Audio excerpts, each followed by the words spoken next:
tempos atrás, em um outdoor colocados nas estradas dos Estados Unidos, foram avisados de que o dia do julgamento estava chegando e exortados a clamar fortemente a Deus. Aparentemente, os sábios calcularam corretamente a hora exata da primeira chegada de Jesus e, portanto, podemos saber a hora de sua segunda chegada, porque os sábios estavam novamente envolvidos nos cálculos. E assim, o mistério foi finalmente desvendado e a data da vinda de Cristo foi determinada e impressa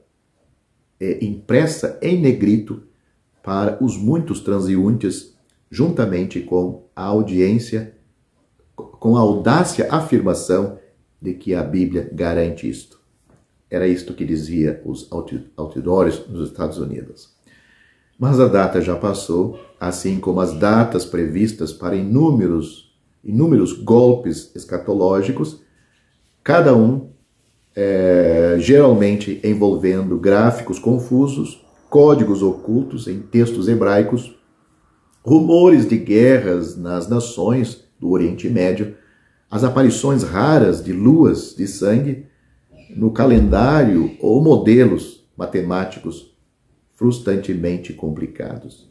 Ironicamente, a matemática é sempre falha de uma maneira muito óbvia. Os videntes estão certos 0% das vezes. Mas as previsões de tais mendigos proféticos nunca parecem morrer. Cada novo acontecimento mundial, seja um ataque terrorista, uma crise econômica ou uma pandemia assustadora, apresenta uma nova oportunidade de perpetuar e lucrar com uma nova profecia que o mundo deve ouvir.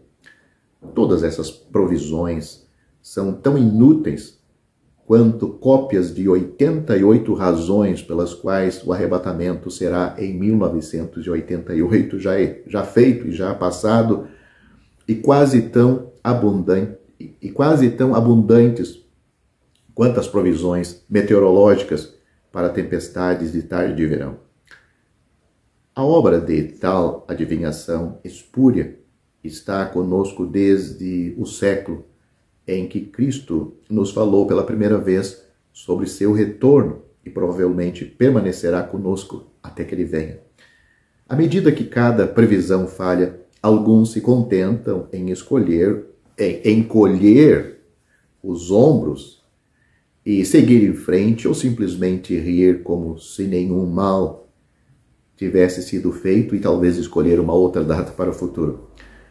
Mas os perigos de estabelecer datas para o retorno de Cristo não são motivos de riso, nem tampouco inofensivos quanto alguns podem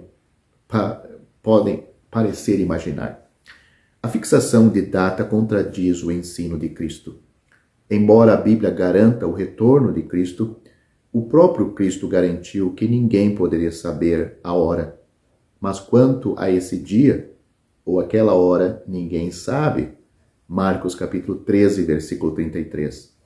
É difícil evitar intencionalmente as palavras de Jesus aqui, que também estão registradas nos evangelhos de Mateus e Lucas, mas suponho que o desejo de vender livros ou ganhar seguidores é mais valioso para os profetas de plantão atuais do que a verdade em si, descrita aqui por Cristo.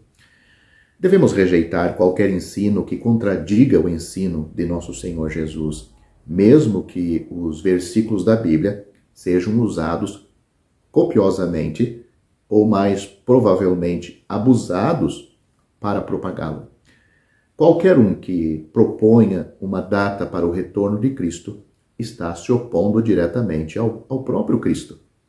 Devemos honrar e obedecer a todos os ensinamentos do Senhor, sejam eles do passado, presente ou futuro. E é isto que muitos negligenciam, e é interessante como existe milhões de visualizações quando se trata de esses profetas de plantão fazendo vídeos de que a vinda de Cristo, esta é um sinal da vinda de Cristo. A fixação de datas reivindica mais conhecimento do que o próprio Cristo. Repetindo a citação de Marcos, Jesus disse: "Mas acerca daquele dia ou daquela hora, ninguém sabe, nem os anjos do céu, nem o Filho, mas somente o Pai."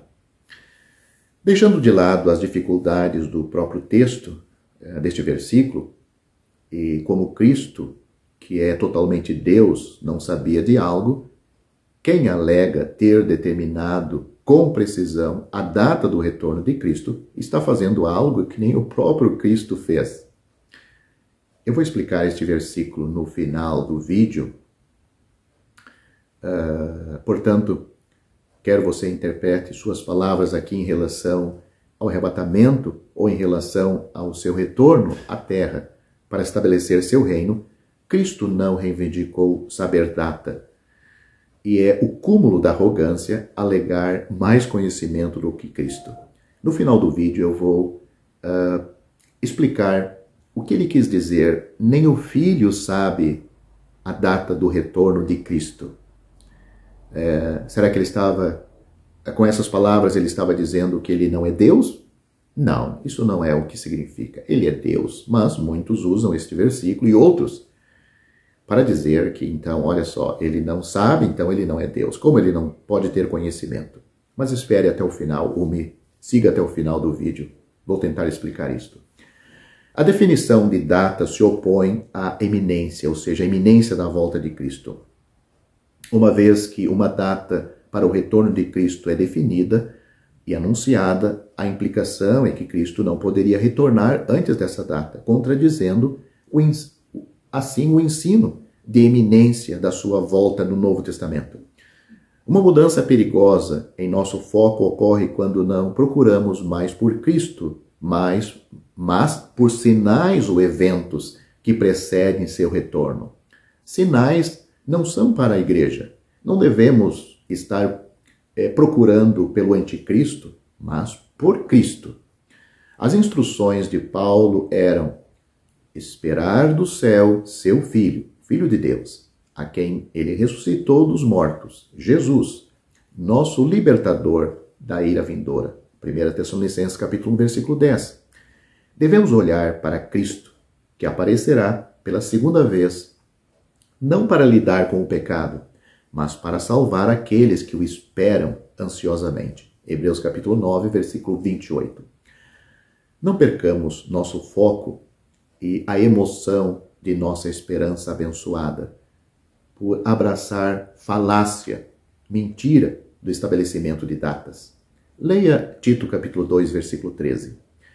A volta de Cristo pode acontecer a qualquer momento, talvez hoje. À medida que o Covid-19 continua sua varredura em nosso mundo, o medo da pestilência do fim dos tempos está tomando conta de muitos corações. Os homens sábios e mulheres sábias de nossos dias já estão emprestando suas vozes para saber como tudo vai acabar. Não vai demorar, e mais um best-seller do New York Times, cheio de datas e previsões assustadoras, chegará às prateleiras. Ironicamente, a única coisa que é mais fácil de prever do que qualquer outra coisa é isto. Mais previsões do retorno de Cristo ainda estão por vir. No entanto, antes que mais livros, que deveriam ser devidamente arquivados como ficções, sejam escritos e os primeiros exemplares vendidos, o mesmo Senhor Jesus pode chegar. Cristo poderia vir e ele poderia vir hoje. Seu retorno é iminente. É assim que a Bíblia apresenta o retorno de Cristo, sem profecias para serem cumpridas. E seríamos verdadeiramente sábios e sábias para lembrar suas palavras e nos preparar adequadamente. Mas a respeito daquele dia ou daquela hora, ninguém sabe. Estejamos entre aqueles que estão esperando pelo seu retorno, ao invés do lançamento de mais um livro fraudulento ou um vídeo fraudulento sobre o assunto. O Senhor Jesus disse: certamente cedo venho. Ficamos com essas palavras. Ele disse, certamente cedo venho, e a igreja devia responder, ora vem, Senhor Jesus. É assim que termina o nosso livro, Bíblia, Apocalipse capítulo 22, versículo 20. Bem, como devemos entender as palavras do Senhor Jesus que encontramos em Mateus capítulo 24, versículo 36 e também em Marcos capítulo 13, versículo 32 e Lucas, quando ele disse, mas daquele dia e daquela hora ninguém sabe, nem os anjos que estão no céu, nem o Filho, mas unicamente o Pai. Este versículo às vezes é citado por aqueles que dizem que o Senhor Jesus foi apenas um grande mestre, um grande profeta, ou, no máximo, um anjo muito especial, mas que ele não era mais do que uma criação de Deus. Ironicamente, sua declaração, este próprio versículo, contradiz a afirmação deles. Ele primeiro disse, nenhum homem, depois, não, nem mesmo os anjos que estão no céu, implicando que os anjos são superiores à humanidade. Ele então acrescentou, nem o Filho, reivindicando um lugar de superioridade tanto para o homem quanto para os anjos. Em vez de sugerir sua mera humanidade, a ordem das palavras de Cristo coloca o Filho como superior a todos os seres criados, terrestres e celestiais. Este mesmo versículo, que muitos tentam usar para dizer que ele não é Deus, o mesmo versículo, o Senhor Jesus está declarando a sua superioridade às criaturas.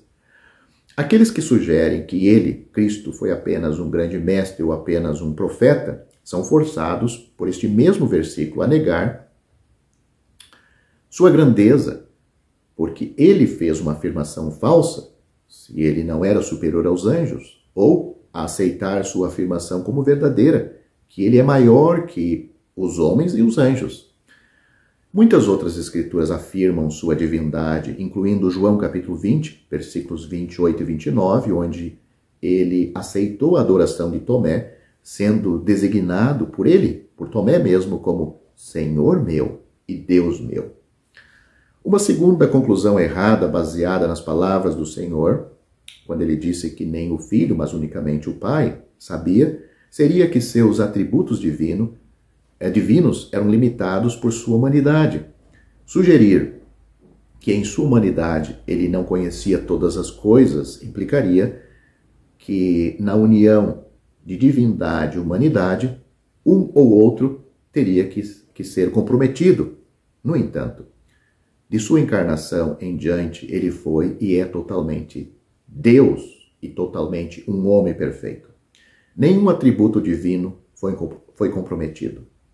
A Bíblia diz, pois nele, naquele homem Jesus, habita corporalmente toda a plenitude da divindade. Colossenses capítulo 2, versículo 9. Os evangelhos dão vários exemplos de sua onisciência. João capítulo 2, do versículo 23 a 25, capítulo 6, versículo 64, Mateus capítulo 9, versículos 3 e 4. Talvez o mais relevante para nosso versículo, tanto em João capítulo 16, versículo 30, onde nós temos a pré-ressurreição, quanto em João capítulo 21, versículo 17, que temos a pós-ressurreição, seus discípulos declararam, tu sabes todas as coisas. E em nenhum dos casos ele corrigiu essa conclusão. Seu conhecimento não foi limitado por sua humanidade. Isto está claro. O que então pode significar, mas daquele dia e daquela hora ninguém sabe, nem o Filho? Concluir qualquer um dos itens que acabei de citar contradiria as Escrituras, mas ir além das Escrituras em racionalização seria igualmente perigoso. Só temos o que as Escrituras nos dizem. A seguir, então,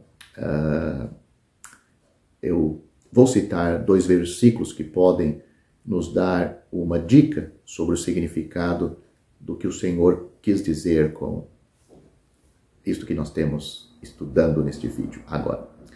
Primeiro, temos um versículo que diz, falando de Deus em relação ao seu conhecimento, ele diz: "E dos seus pecados e de suas iniquidades não me lembrarei mais." Hebreus capítulo 10, versículo 17. Quando Deus perdoa um pecador, baseado no sacrifício de Cristo, ele tem condições de borrar, de apagar de sua memória os nossos pecados. Nós não conseguimos fazer isto, mas Deus diz que faz, e ele faz. Ele tem condições, porque ele é Deus. Nosso Deus onisciente pode escolher nunca mais considerar algo dentro do intuito do seu conhecimento. Esta é uma possibilidade e uma explicação para o que Cristo disse. Segundo, o Senhor Jesus disse para seus discípulos: "Não vos compete saber os tempos ou as estações que o Pai estabeleceu pelo seu próprio poder." Atos capítulo 1, versículo 7. O Senhor Jesus afirmou que dentro da divindade foi feita a escolha de que o Pai manteria a autoridade exclusiva sobre o tempo do retorno de Cristo. Outros exemplos de papéis distintos na divindade inclui Marcos capítulo 10, versículo 40, que diz: "Mas o assentar-se à minha direita ou à minha esquerda não me pertence a mim concedê-lo, mas isto é para aqueles a quem está reservado." João capítulo 5, versículo 22, nós temos também o seguinte versículo: "E também o Pai a ninguém julga, mas deu ao Filho todo o juízo." Então, está dizendo que o Pai ninguém julga, mas isto é do Filho. Em João capítulo 16, versículos 7 e 8 diz: "Todavia, digo-vos a verdade, que vos convém que eu vá, porque se eu não for, o Consolador não virá a vós, o Espírito Santo. Mas quando eu for, vô-lo enviarei. E quando ele vier, convencerá o mundo do pecado e da justiça e do juízo." Concluímos que a resposta pode estar nessas duas verdades reveladas sobre Deus. Primeiro, o Senhor Jesus tinha e tem a capacidade de escolher não trazer à mente algo dentro do desígnio de sua onisciência. E segundo, o Senhor Jesus serviu e serve perfeitamente dentro do papel que é seu na divindade. No entanto, também é bom nos lembrarmos de que na divindade existem muitos pensamentos e maneiras que simplesmente não podemos compreender. O profeta disse, ou Deus falou através do profeta: "Porque os meus pensamentos, disse o Senhor, não são os vossos pensamentos, nem os vossos caminhos, os meus caminhos, diz o Senhor. Porque assim como os céus são mais altos do que a terra, assim os meus caminhos são mais altos do que os vossos caminhos, e os meus pensamentos mais altos do que os vossos pensamentos." Isaías capítulo 55, versículos 8 e 9. Deixe-me fazer-lhe uma pergunta muito simples, mas que talvez você não vai saber responder com total segurança. Que deve o homem fazer para ser salvo, visto que Deus completou toda a sua obra para salvá-lo? Deus fez toda a sua parte quando seu Filho, na cruz, ele disse claramente: "Está consumado." João capítulo 19, versículo 30. Hoje Deus colocou esta obra concluída diante do homem. Qual é, então, a condição para sermos salvos? Deus levou a cabo a obra da redenção. Como pode o homem agora receber a salvação? Como a redenção pode tornar-se salvação? Como pode a propiciação tornar-se substituição? Como pode o dom de Deus para nós, em seu Filho, ser transmitida a nós no ou através do Espírito Santo? Aqui estamos falando acerca da condição para a salvação. Como Deus pode salvar um pecador como eu e você, pecadores perdidos, com um destino somente, o inferno, o sofrimento para todo sempre? Mas como Deus pode nos salvar? O que devemos fazer de nossa parte antes que o que é da parte de Deus seja transmitido a nós? Será que você saberia responder com firmeza todas essas perguntas? Todos os que leem a Bíblia sabem que a condição para a salvação é a fé. A condição para a salvação que vem de Deus é a fé do pecador. Não há outra condição senão a fé. O homem, por ter caído e ser corrupto por seus pensamentos serem tortuosos e por estar a sua carne na esfera da lei, pensa que deve fazer algo para que seja salvo. Contudo, a Bíblia nos mostra que a única condição para a nossa salvação é a fé. Além da fé, não há outra condição. O Novo Testamento diz-nos claramente, pelo menos 115 vezes, que quando o homem crê, ele é salvo, tem a vida eterna e é justificado. Quando o homem crê, ele tem todas essas coisas. Somando-se a essa 115 vezes, outras 35 vezes, a Bíblia diz que o homem é justificado pela fé, ou torna-se justo por meio da fé. No primeiro caso, temos o verbo crer. No segundo caso, temos o substantivo fé. O verbo crer é usado 115 vezes. Uma vez que o homem crê, ele é salvo. Você pode conferir um dos muitos versículos em Atos capítulo 16, versículo 31. Uma vez que o homem crê, tem a vida eterna. Também você pode conferir esta verdade em João capítulo 3, versículo 36. Uma vez que o homem crê, ele é justificado. Você pode ler Romanos capítulo 5, versículo 1. Além desses versículos, existe 35 ocorrências em que o substantivo fé é usado. O homem é salvo mediante a fé. Ele recebe vida eterna pela fé e é justificado mediante a fé. Portanto, em todo o Novo Testamento, pelo menos 150 vezes é dito que o homem é salvo, justificado e tem vida eterna unicamente por meio da fé. Não é uma questão de quem a pessoa seja, do que ela faça ou de que possa fazer. Tudo depende do crer. Tudo depende da fé. Outra questão que merece especial atenção é que em todas essas 150 ocorrências da fé e do crer, nenhuma outra condição é adicionada para que o pecador seja salvo por Deus. Esses versículos não dizem que o homem deve crer e seguir fazer algo para receber a vida eterna. Eles não dizem que o homem deve crer e fazer algo antes que possa ser justificado.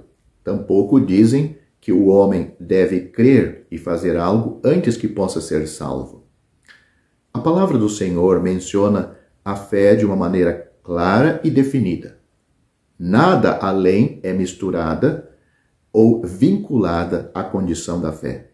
Portanto, a Bíblia nos mostra claramente que, do ponto de vista de Deus, não há outra condição para a salvação além de crer. Por quê? Porque o homem já está condenado por Deus. João capítulo 3, versículo 17 e 18 mostram esta verdade. A pessoa, o pecador, ele já está condenado, ele precisa ser salvo. Um dos livros mais lidos e apreciados do Novo Testamento é o Evangelho de João. Se alguém o ler cuidadosamente, verá que João escreveu esse livro com o único propósito de dizer-nos como o homem pode receber vida eterna e ser salvo, e como pode ser libertado da condenação. O Evangelho de João menciona 86 vezes que é por fé somente e por mais nada que o homem recebe a vida eterna. É justificado e não entra em condenação. Portanto, a Bíblia nos mostra clara, adequada e simplesmente que a salvação não é baseada no que o homem é, nem no que ele tem, tampouco no que fazer. Também não é baseada no que ele tem que fazer. A Bíblia nos mostra que quando o homem crê em Cristo, ele recebe. Ele recebe por meio de crer. O Senhor Jesus veio para o que era seu, os judeus, e os seus não o receberam. Mas a todos quantos o receberam, deu-lhes o poder de serem feitos filhos de Deus aos que creem no seu nome, os quais não nasceram do sangue, nem da vontade da carne, nem da vontade do homem, mas de Deus. Esses versículos estão em João, Evangelho de João, capítulo 1, do versículo 11 ao 13. Dissemos que a salvação e a redenção são realizadas por Deus. Mesmo a maneira e o plano para cumpri-las são arranjadas por Deus. Também vimos que a graça é cumprida por Deus por meio do Senhor Jesus Cristo. Temos de lembrar que se do lado de Deus é graça, então do nosso lado deve ser fé para receber esta graça. Se estendo minha mão para dar uma xícara de chá a uma pessoa, ela não pode recebê-la estendendo seus pés? A maneira que os outros utilizam para dar-lhe algo deve ser a mesma que você usa para recebê-lo deles. A maneira de receber deve ser a mesma usada para dar. Se as pessoas o chamam pelo telefone, então você tem de responder usando o telefone. Se ele escreverem uma carta, você tem de receber a carta. A maneira como algo é recebido deve ser a mesma como foi enviado. De acordo com a Bíblia, graça é o que Deus nos deu por intermédio do Senhor Jesus Cristo. Porque a lei foi dada por Moisés, a graça e a verdade vieram por Jesus Cristo. Isto está em João, no Evangelho de João, capítulo 1, versículo 17. Deus salva o pecador no princípio da graça. Uma vez que esteja no princípio da graça do lado de Deus, então, do nosso lado, está no princípio da fé. A fé e graça são dois princípios inseparáveis. Graça é Deus dando algo a nós. E fé é o nosso receber algo da parte de Deus. Fé nada mais é que receber o que Deus nos deu em espírito. Isso é totalmente independente de obra. Fé não é uma obra realizada pelo pecador para receber a graça de Deus. Somente desta maneira o homem pode receber a graça de Deus. Se recorrermos a quaisquer outros meios, não seremos capazes de receber a graça de Deus. Pelo contrário, vai ser um impedimento para Deus dispensar a sua graça salvadora a este pecador. Embora a Bíblia nos mostre que é pela fé que se recebe a graça de Deus, muitas doutrinas têm surgido como resultado da má interpretação por parte do homem. O homem cria teorias baseadas em seus próprios pensamentos e em sua mente obscurecida. Elas envolvem o que ele deve fazer para que seja salvo. Assim como o homem tem criado ídolos com seu coração tortuoso e os considera deuses, da mesma forma, ele tem estabelecido condições para a salvação com seu coração tortuoso e pensamentos obscurecidos. Por essa razão, devo chamar sua atenção para as diferentes condições que o homem estabeleceu para a salvação e considerar se esses caminhos de salvação são confiáveis ou não. Vamos ver que esses meios que os homens e o homem têm estabelecido está contrário ao que a Bíblia ensina para que o pecador seja salvo e tenha certeza da sua salvação, segurança. Se o homem não vê a vontade de Deus e não compreende sua palavra, ele não perceberá que a condição para a salvação é a fé, como já dissemos no início do vídeo. Contudo, se o homem vê a luz de Deus e compreende a verdade de Deus, ele não será capaz de contrariar o fato do Novo Testamento, de que a salvação é mediante a fé. O problema hoje é que, depois de reconhecer a fé como a condição da salvação, ele adiciona algo mais à fé. A controvérsia entre Deus e o homem não é a de crer ou não crer, mas é a de crer com oração, crer com as obras da lei, crer com batismo, ou crer com o testemunho dela, como um pré-requisito para a salvação. E desta maneira e desta forma, as pessoas que agem assim, nunca têm certeza da sua salvação. A palavra de Deus diz-nos que uma vez que creiamos, somos salvos. Porém, o homem hoje acrescenta a palavra com algo mais para a conclusão desta salvação. De acordo com suas mentes obscurecidas, ele proclama que o homem é salvo mediante a fé com alguma coisa. O que iremos considerar não é se alguém pode ser salvo pela fé. Esta questão já está resolvida. Pelo menos na Bíblia está resolvida. A questão hoje é se a fé é suficiente ou não.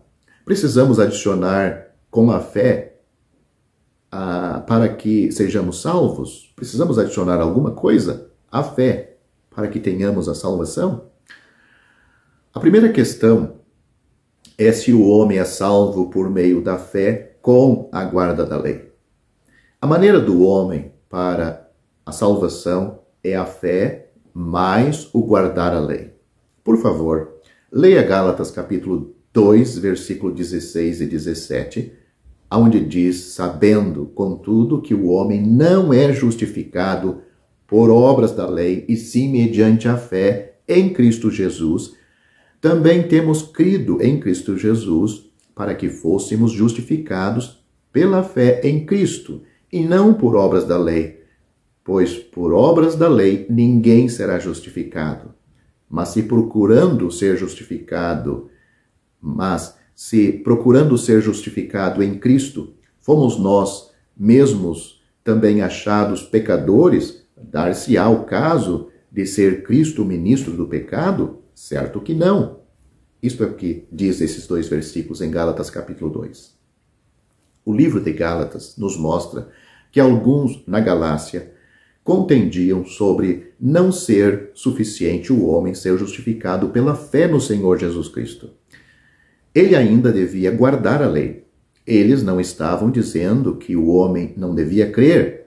Eles certamente reconheciam que um homem é justificado em Cristo, mas estavam dizendo que ele ainda precisava guardar a lei. Paulo estava dizendo uma palavra muito dura aqui. Ele estava dizendo que se, enquanto procuramos ser justificado em Cristo, somos achados pecadores, significa que após termos crido no Senhor Jesus, nós ainda não fomos justificados, ainda somos pecadores e ainda devemos guardar a lei para ser salvos. Por exemplo, suponha que eu esteja doente e passe 10 dias sob os cuidados de um médico. Depois disso, porque a doença ainda permanece, tenho de consultar outro médico. Se busco ser justificado em Cristo e ao mesmo tempo tento guardar a lei, significa que ainda sou um pecador e que ainda não fui salvo. Se já não sou pecador, então nunca mais deveria guardar a lei para ser salvo. Se ainda sou pecador, Cristo é ministro do pecado? Paulo perguntava, se ele não era justificado depois de ter crido no Senhor Jesus, aquilo significava que Cristo era um ministro do pecado. A resposta é, de modo nenhum. No Novo Testamento, Paulo disse de modo nenhum muitas vezes. No grego, essa é uma expressão peculiar.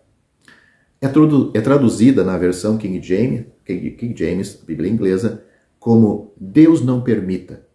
É equivalente à expressão, ou dizer a expressão, os céus não permitam. Uma palavra muito forte. Isso significa que até mesmo os céus rejeitariam esta ideia. Não há razão debaixo do sol para que isso suceda.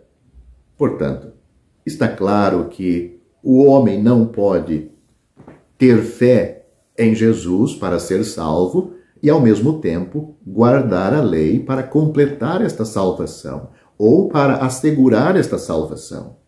O que Deus declara na Bíblia é que fé no Senhor Jesus é o suficiente para que este pecador seja salvo e tenha certeza disto e descanse eternamente nesta obra que Cristo consumou para lhe salvar. Em Romanos capítulo 3, Paulo fez outra afirmação clara. O versículo 28 diz: concluímos, pois, que o homem é justificado pela fé, independentemente das obras da lei. Essa é uma afirmação conclusiva. Agora, é uma questão de fé. Nada tem a ver com a lei, absolutamente. Para a Bíblia, dar atenção à fé e dar atenção para a Bíblia, dar atenção à fé é dar atenção à graça de Deus. Isso nos mostra que tudo vem pelo receber, pela fé. Alguns gostam de exaltar os homens em sua pregação do Evangelho, mas se conhecemos a Bíblia, veremos que fora de Deus o homem é totalmente desesperado. Lembre-se destas duas sentenças. O homem não é salvo pela lei, tampouco é salvo pela fé com a lei. Este é o primeiro e mais comum engano do homem. O homem mistura a fé com a lei e comete um grave erro. Nunca vai ser salvo desta forma. A compreensão mais frequente da condição da salvação é que a salvação é pela fé e também pelas boas obras. É um pouco diferente de guardar a lei. Boas obras. A salvação pela fé é uma doutrina da Bíblia e o homem não pode argumentar contra ela, pois Efésios, capítulo 2, versículo 8, deixa isto muito claro. Contudo, o homem diz que ela é também pelas obras, a salvação. Consideremos algo que... Vamos considerar agora o que a Bíblia diz sobre o assunto. Frequentemente somos brandos e complacentes em nosso falar, mas a Bíblia não é branda no seu falar. Ela é muito precisa, muito clara. Efésios capítulo 2, versículos 8 e 9 dizem: porque pela graça sois salvos mediante a fé. Isto não vem de vós, é dom de Deus. Não de obras, para que ninguém se glorie. Esses são os dois versículos de Efésios capítulo 2. Aqui ela nos diz, a Bíblia nos diz que a salvação é absolutamente pela graça e mediante a fé. A palavra mediante significa através da fé.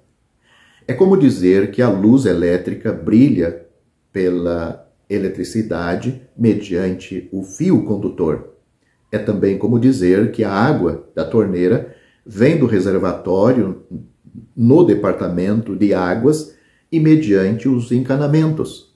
O homem é salvo pela graça, mas o canal mediante o qual a salvação vem a nós é a fé.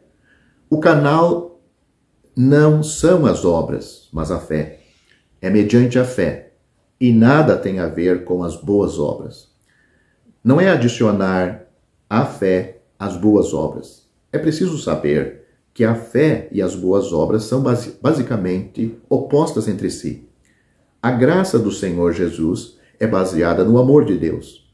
Quando cremos, a graça e o amor fluem para dentro de nós. Como resultado, somos salvos, temos vida eterna e somos justificados. Nada disso é transmitido a nós por meio das boas obras.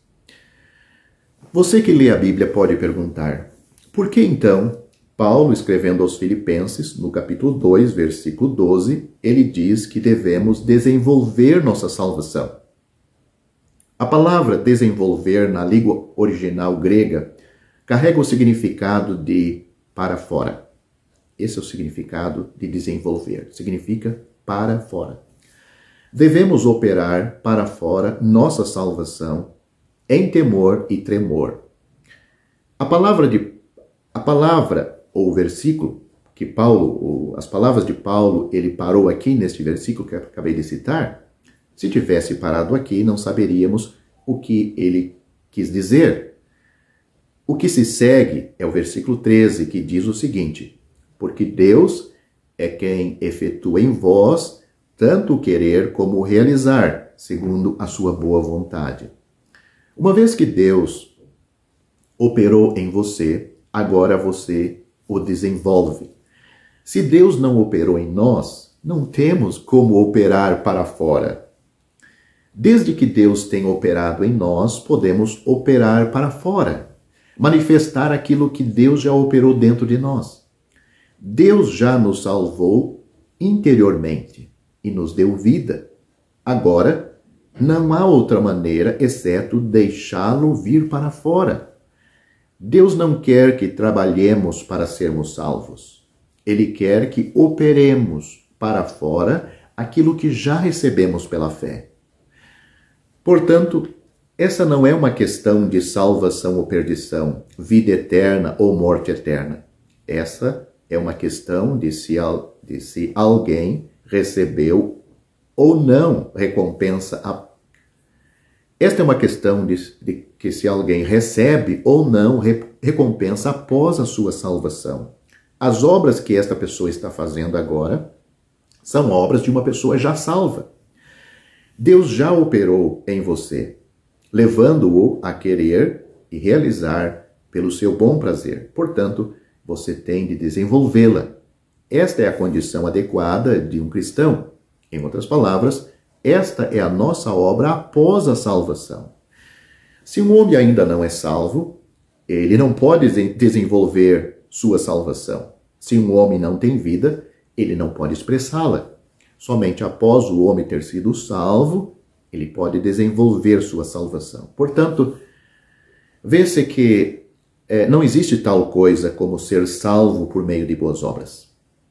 Boas obras são após a salvação. Meu amigo, você deve ver que a salvação não vem de você mesmo.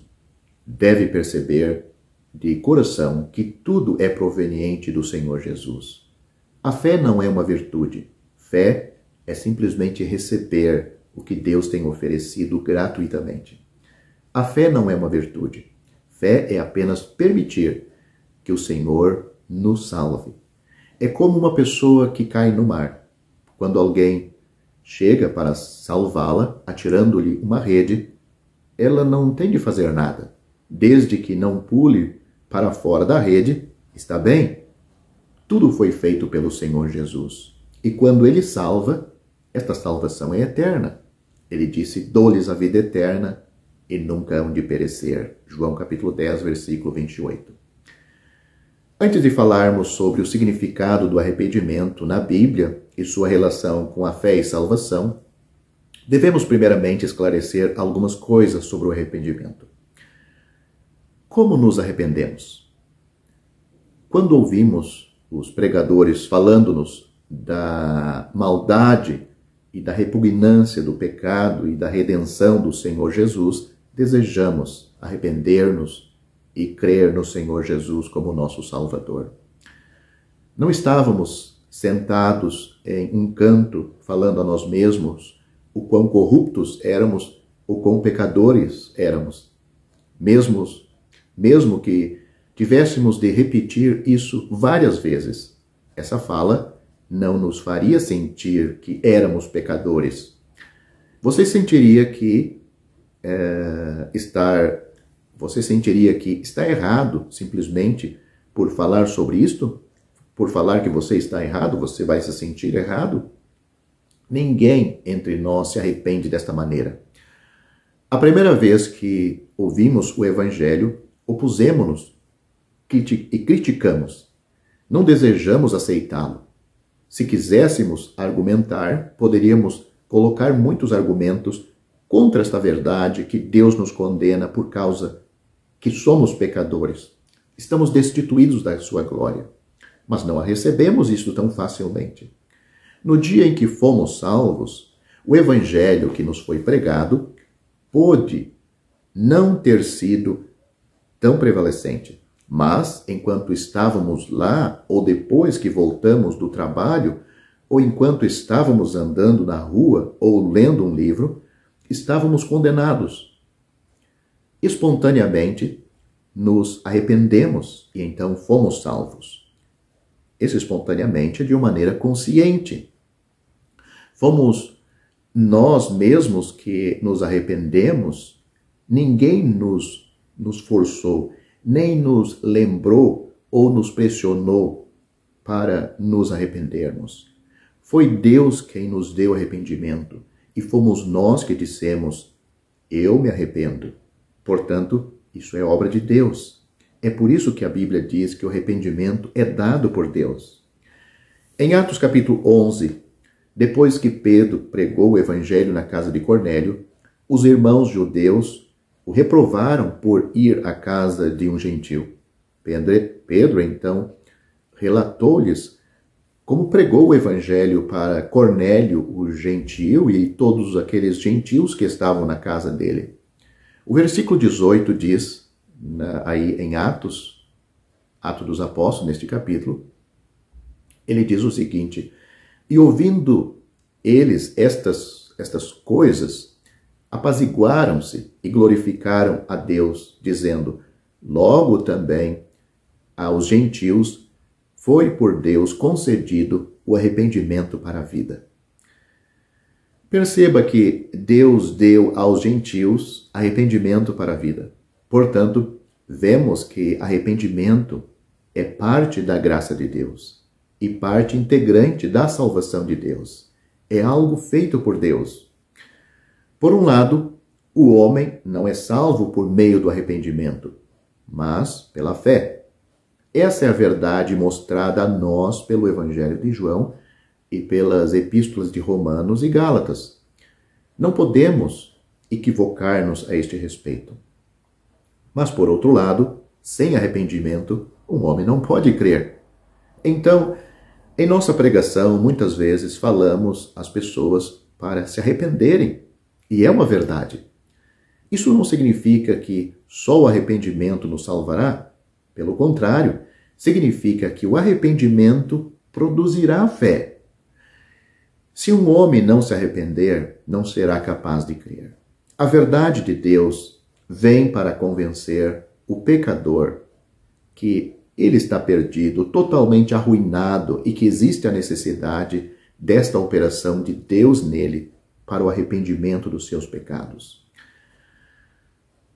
Mas arrependimento não é obras. Não é uma obra que ele faz. A Bíblia diz que o arrependimento é dado por Deus. Deus nos fala para nos arrependermos. Não é que sentamos em um canto pensando que devemos arrepender-nos, que temos de odiar nossos pecados e julgar-nos. Temos de perceber que ninguém pode fazer isso. Sinto dizer que ninguém em todo o mundo consegue fazer isto. Mesmo se alguém fosse capaz de fazer isto, não teria nenhum valor. Arrependimento é um dom de Deus. Mesmo nos evangelhos, quando o Senhor Jesus veio para pregar o evangelho, ele não somente pregou o perdão, mas também pregou o arrependimento. Lucas capítulo 13, ele disse, se não se arrepender, todos de igual modo perecereis. Ele é o único que nos capacita a arrepender-nos. Os que se arrependem são os cristãos e os salvos. Se você que me ouve, ou melhor dizendo, talvez vocês que me ouvem, se não foram salvos e não sabem como receber a graça de Deus, temos de dizer que Deus deseja dar-lhes graça. Ele deseja dar-lhes arrependimento. Ele nos está conduzindo à salvação por meio do arrependimento. Finalmente, existe um versículo que mostra-nos que é a bondade de Deus que nos conduz ao arrependimento. A última parte de Romanos capítulo 2, versículo 4 diz: a bondade de Deus é que te conduz ao arrependimento. Ou seja, esta salvação que Deus oferece é uma obra de Deus no pecador, na alma do pecador, no coração do pecador. E o pecador deve ouvir o Evangelho, deve ler a palavra de Deus. Mas isto também não é suficiente. Estas são informações que ajudam o pecador a saber como ele ser salvo.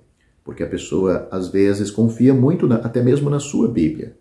Ele guarda a sua Bíblia com tanto carinho e acha que este livro, sem dúvida, santo, é a palavra de Deus, mas ela não salva o pecador. Quem salva o pecador é o que a Bíblia aponta. A Bíblia aponta uma pessoa. O Senhor Jesus Cristo disse uma certa vez: na verdade vos digo, quem ouve a minha palavra, muito bom, mas não para aí. Quem ouve a minha palavra e crê naquele que me enviou ele com um propósito. Crê naquele que me enviou, tem a vida eterna. Não entrará em condenação, mas passou da morte para a vida. Eu termino esse vídeo deixando esse assunto em suas mãos. Para você ser salvo, é um ato de fé em Cristo. Porque nele, foi ele que morreu por nós. Foi ele que derramou seu sangue. Foi ele que entregou a sua vida santa. Porque Deus prova o seu amor para conosco, em que Cristo morreu por nós, sendo nós ainda pecadores. Para você ter os benefícios da salvação, que livra você do inferno e garante a sua entrada no céu, você tem que receber esta pessoa. Pois debaixo do céu, em nenhum outro há salvação. Porque também debaixo do céu, nenhum outro nome há dado entre os homens pelo qual devamos ser salvos. Só por Jesus é que nós somos salvos. A Bíblia diz: crê no Senhor Jesus Cristo e você será salvo. Atos capítulo 16, versículo 31.